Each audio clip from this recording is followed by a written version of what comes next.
Next question देखते हैं। Next question कह रहा है a long straight wire of circular cross section radius a carrying a current I which is uniformly distributed across the cross section of a wire. Use Ampere circuital law to calculate the magnetic field due to its wire at a point distance r less than a and r greater than a from its axis. Draw a graph showing the dependence of b with respect to r on r. अच्छा, सबसे पहले इसका एक diagram समझते हैं कि question क्या कह रहा है। क्वेश्चन कह रहा है कि मेरे पास लॉन्ग स्ट्रेट वायर है ऑफ क्रॉस सेक्शन रेडियस ए। तो अगर मैं इसका डायग्राम देखूँ तो ये इस तरीके का वायर है जिसका क्रॉस सेक्शनल एरिया जो है वो ए है, इस तरीके से, ठीक है। Carrying a current I which is uniformly distributed across the cross section of a wire. इस पूरे में आई अमाउंट ऑफ करंट जो है वो फ्लो कर रही है पूरे वायर में। ये वायर जो है ये पूरा थिक वायर है। थिक वायर का मतलब क्या है कि ये पूरा वायर जो है यहाँ पर वो फिल किया हुआ है, सॉलिड वायर है। वायर का जो ये वाला एरिया है, ये पूरा एरिया जो है ऐसे फिल, ये थिकनेस है पूरी वायर की, ठीक है। वायर इतना मोटा है। चलो भाई ठीक है। Using Ampere circuital law calculate the magnetic field at a distance R less than A. R less than A क्या है कि वायर के इनसाइड मुझे मैग्नेटिक फील्ड बतानी है, और एक है आर ग्रेटर देन ए मतलब वायर के आउटसाइड। दो पॉइंट पर, एक मुझे तार के अंदर और एक मुझे तार के बाहर जो है मैग्नेटिक फील्ड बतानी है। अगर मैं इसका टॉप व्यू देखूं, अगर मैं इस वायर को टॉप व्यू के साथ देखूं, ऊपर से देखूं, तो ये वायर मुझे कैसा दिखाई देगा। तो देखो ये वायर कुछ इस तरीके से दिखाई देने वाला है। इसका मुझे सर्कुलर पार्ट दिखाई देगा, टिप वाला। ये है वायर। अब एक पॉइंट होगा इसके अंदर, ठीक है। वायर का जो रेडियस था वो था ए। अब मैं उसके थोड़ा सा अंदर आ गया हूँ जो है आर लेस देन ए। तो आर लेस देन ए को हम एक सिंबल दे देते हैं, R1 या R2 कुछ भी लिख देते हैं। जैसे मैं इसको R1 लिख देता हूँ, ये R1 रेडियस हो गया। ये हम देख रहे हैं R लेस देन ए के लिए, ठीक है। तो अगर मैं इसका पहला पार्ट देखूँ, for R less than A, simple से इसका मतलब क्या है कि inside the wire, inside the wire magnetic field क्या होने वाली है।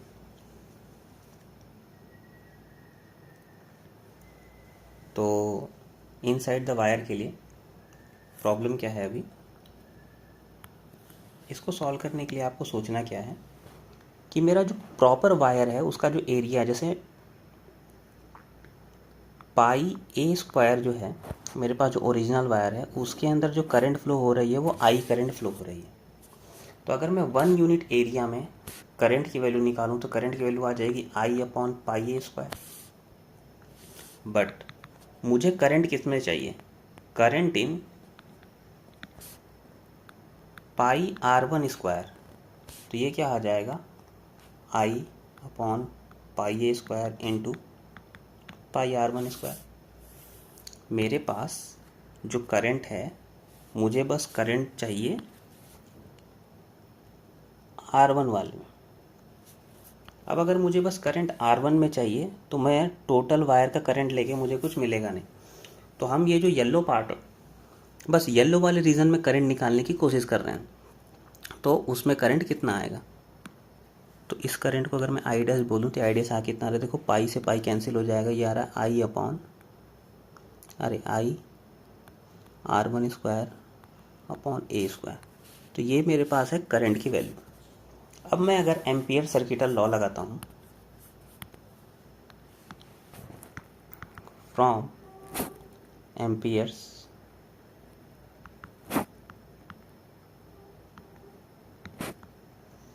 एम्पियर सर्किटल लॉ, तो एम्पियर सर्किटल लॉ क्या कहता है कि मैं हूँ close surface integral of magnetic field intensity B dot D L is equal to mu naught upon I net. ठीक है, अब देखो यहाँ पर मैग्नेटिक फील्ड कितनी आ रही है वो कैलकुलेट करते हैं। तो मैं यहाँ लिख सकता हूँ, इसको अगर मैं ओपन करूँ तो ये हो जाएगा B D L cos theta, और ये हो जाएगा mu naught upon I net. इस बार आई नेट जो है वो आई डैश वाली रखनी है।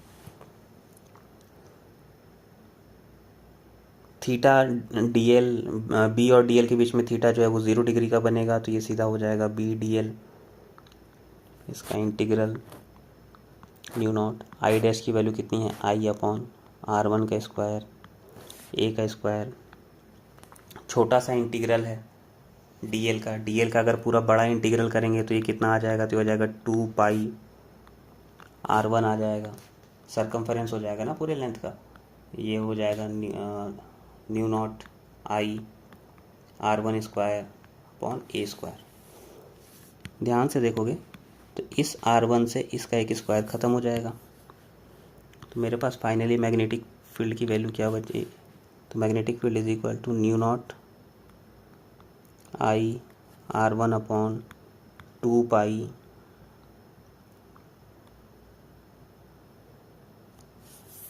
ए स्क्वायर।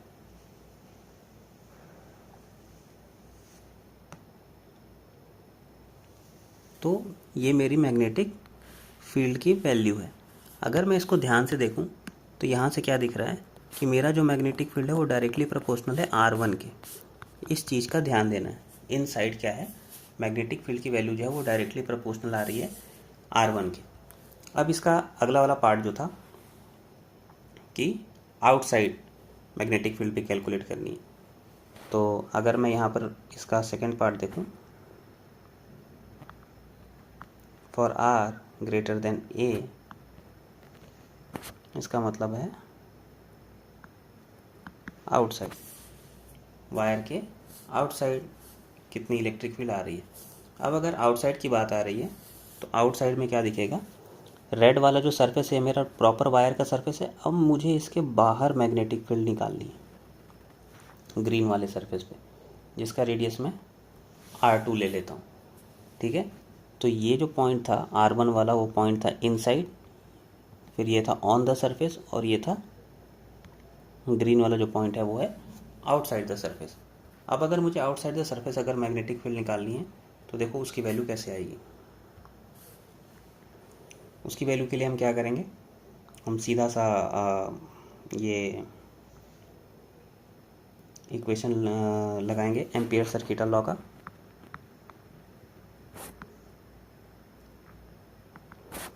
अब अगर आउटसाइड है तो आउटसाइड में हमें करंट की वैल्यू को निकालना नहीं पड़ेगा, क्योंकि जो हमारा बाहर वाला सरफेस है ना, अगर बाहर वाले सरफेस को ध्यान से देखोगे तो उसके अंदर रेड वाला सरफेस इंक्लूडेड है, और रेड वाले सरफेस में करंट आई आ रही है। तो अगर मैं ग्रीन वाले सरफेस को कंसिडर करूं तो मैं देखूंगा कि ग्रीन वाले सरफेस के अंदर करंट कितनी होगी, तो प्रॉपर पूरी आई अमाउंट ऑफ करंट होगी। तो मुझे यहाँ पे करंट निकालने की अलग से ज़रूरत नहीं है। बट जब मुझे ब्लू वाले एरिया में मैग्नेटिक फील्ड निकालनी थी तो मुझे उतना ही करंट चाहिए जो ब्लू वाले एरिया में से आ रहा हो। मेरे पास करंट था टोटल रेड वाले सर्कल में, कि रेड वाले लूप के अंदर मेरे पास करंट आई दे रखा था, बट ब्लू वाले लूप में करंट आई नहीं आता, वो आई डैश अमाउंट आता, वो हमने निकाल लिया था। अब ग्रीन वाले सरफेस पे देखोगे तो ग्रीन वाले सरफेस पे उतना ही करंट जा रहा है जितना कि रेड वाले सरफेस पे जा रहा है, तो इसमें हमें करंट अलग से निकालने की ज़रूरत नहीं है। तो अगर हम इस पर देखें एम्पियर सर्किटल लॉ लगाएं, तो एम्पियर सर्किटल लॉ लगाएंगे तो यहाँ पर आ जाएगा close surface integral B dot D L is equal to mu I naught, ये हो जाएगा B D L cos theta mu naught. Current इस बार आई रहेगी, डी एल का इंटीग्रल करेंगे तो ये आ जाएगा 2 पाई, इस बार हमने रेडियस जो है R2 ले रखा है तो R2 रखेंगे, और ये आ जाएगा न्यू नॉट आई। तो मैग्नेटिक फील्ड कितनी आ रही है, न्यू नॉट आई अपॉन 2 पाई R2। ये रही मैग्नेटिक फील्ड। अगर इस मैग्नेटिक फील्ड को बहुत ध्यान से देखो तो यहाँ पर क्या मिलेगा कि जो मैग्नेटिक फील्ड की वैल्यू है वो इन्वर्सली प्रोपोर्शनल है R2 के। तो अगर ध्यान से देखा जाए तो हमें मिल क्या रहा है कि जब मैं वायर के इन साइड पे हूँ, अगर मैं ग्राफ प्लॉट करूँ, ग्राफ पे अगर मैं यहाँ पर 0 ले लूँ, यहाँ पे मैं रेडियस ए ले लूँ और रेडियस ए के बाहर ले लूँ, इस एक्सिस पे अगर मैं मैग्नेटिक फील्ड को प्लॉट करूँ तो देखो मैग्नेटिक फील्ड क्या है, अपना जो कर्व है वो किस तरीके से शो कर रही है उसको देखते हैं। पहले अगर मैं देखूँ इनसाइड, तो इनसाइड का ये था कि इनसाइड में क्या है कि मैग्नेटिक फील्ड जो है वो R1 के प्रोपोर्शनल आ रही है। प्रोपोर्शनल आने का मतलब वो डायरेक्टली प्रोपोर्शनल है, तो उसका ग्राफ इस तरीके से आएगा, स्ट्रेट लाइन। ठीक है, अब जैसे ही वो सरफेस के बाहर जा रही है मैग्नेटिक फील्ड इन्वर्सली प्रोपोर्शनल हो जा रही है। मैग्नेटिक फील्ड का इन्वर्सली प्रोपोर्शनल होने का मतलब क्या है कि वो इस तरीके से घटेगी। तो हम कह सकते हैं कि ये वाला जो पॉइंट है, जो स्ट्रेट लाइन है, ये है इनसाइड का, जहाँ पे मैग्नेटिक फील्ड जो है वो डायरेक्टली प्रोपोर्शनल टू आर है। ये वाला जो पॉइंट है कर्व वाला, ये है आउटसाइड का, जहाँ पे magnetic field inversely proportional to r है। और ये जो पॉइंट है ये है ऑन द वायर।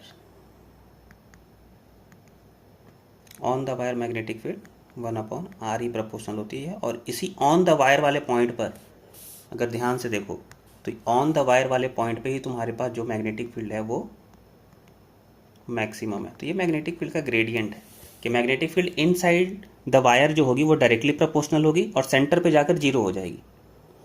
ठीक है, यहाँ पर इस वाले फॉर्मूले में, अगर इस वाले फॉर्मूले में मैं यहाँ पे R1 की वैल्यू को 0 रखता हूँ तो 0 रखते ही मुझे क्या मिलेगा, B की वैल्यू 0 हो जाएगी। तो ये वाला पॉइंट जो है ये सेंटर का पॉइंट है, ओरिजिन वाला पॉइंट। तो ओरिजिन वाला पॉइंट मैं देखूँ तो ये सेंटर है, ये सरफेस है जहाँ पे A है, और इसके बाद वाला पॉइंट जो है वो आउटसाइड द सरफेस है। तो ये इस तरीके से इसका ग्राफ बनकर आएगा और ये आपको ग्राफ बनाकर इसको देना था। तो इस तरीके से ये क्वेश्चन थोड़ा अच्छा है, इसमें आपको इसका डेरिवेशन करना था। Inside the surface, on the surface, outside the surface, इसमें प्रॉब्लम कहाँ है, बस इनसाइड द सरफेस में प्रॉब्लम है, क्योंकि रेड वाला लूप जो है उसकी करंट आपको दे रखी है, ब्लू वाले लूप की आपको करंट निकालनी पड़ेगी, जिसको आप एरिया से कंपेयर करके निकाल सकते हो कि पाई आर स्क्वायर जो है रेड वाले सर्कल का जो एरिया है उसमें अगर करंट आई है तो 1 यूनिट एरिया की करंट निकाल ली, और ब्लू वाले एरिया का, ब्लू वाले लूप का जितना एरिया है उससे उसको मल्टीप्लाई कर देंगे तो उसकी हमें करंट मिल जाएगी, और बाकी सिंपल बायो सेवर्ट लॉ लगा करके हम उसको सॉल्व कर सकते हैं।